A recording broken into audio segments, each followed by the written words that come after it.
ഒരു സംഘടന ഭീകരവാദികളുടെ പാകിസ്ഥാനിലെ ഭീകരവാദികൾ ഉണ്ടെങ്കിൽ കേരളത്തിലെ ഭീകരവാദികൾ എന്ന് പറയുന്ന RSS എന്ന് പറയുന്ന സംഘടനയാണ്. ആ ഒരു സംഘടനയുടെ മുഖപത്രത്തിന്റെ മുഖ്യ പത്രാധിപനായിട്ടുള്ള NR മധു പറയുന്ന കാര്യങ്ങൾ കേൾക്കുമ്പോഴും നമുക്കറിയാം ആരെയാണ് ഇങ്ങനെ വെള്ള പൂശുന്നത് എന്നുള്ളത്.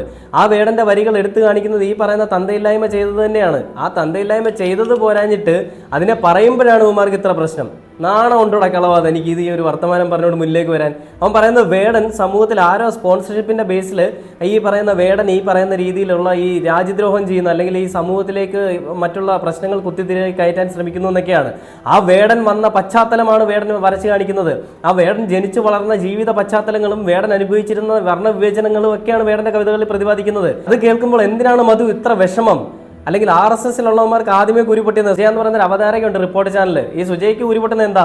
ഈ നമ്മുടെ എമ്പുരാൻ സിനിമ ഇറങ്ങിയ സമയത്ത് RSS ഈ പറയുന്ന ED ഏത് സിനിമയിൽ ED വരുന്ന കാലഘട്ടമാണെന്ന് വേടൻ പറയുകയുണ്ടായി. അന്ന് മുതൽ RSS വേടനെ